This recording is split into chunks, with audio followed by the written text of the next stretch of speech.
This story is for those who overthink and for those whose hearts have been broken. If your mind is always filled with worries, or you're stuck in the past, keep reading.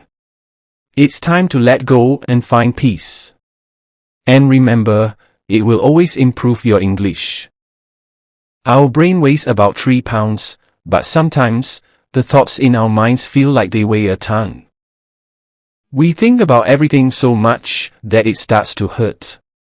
When we think too much, we can get stuck in negative thoughts that make us sad or anxious. Sometimes, thinking too much can make us feel like we are stuck. But if we change our thoughts, we can feel better and even become stronger. The truth is, overthinking can make us feel worse, not better. I had a friend who was going through a very hard time. He had just broken up with someone he loved. He was very sad, and his heart was broken. He blamed himself and thought it was because he didn't have enough money. One day, I decided to help him. I told him a life-changing story.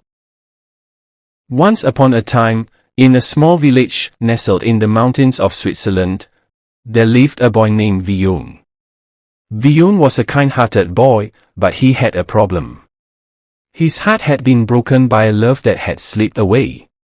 Every day, Villon thought about her, her smile, her voice, the way they laughed together. He replayed every conversation and every moment they shared. It felt like those memories were stuck in his heart, and no matter how much he tried, he couldn't move on. Villon spent so much time thinking about his lost love that it affected every part of his life. One day, an elderly villager saw the sadness in Villon's eyes. The old man had been through much in his life and understood the pain of loss. He suggested that Villon visit an Islamic scholar in a nearby village. The scholar was known for helping people heal from their emotional wounds and guiding them to find peace. Villon, desperate for a solution, decided to follow the villager's advice. He traveled to the village and sought out the scholar. He explained his heartache, his inability to stop thinking about his lost love, and how it was ruining his life. The scholar listened intently, nodding with understanding. The scholar didn't speak right away.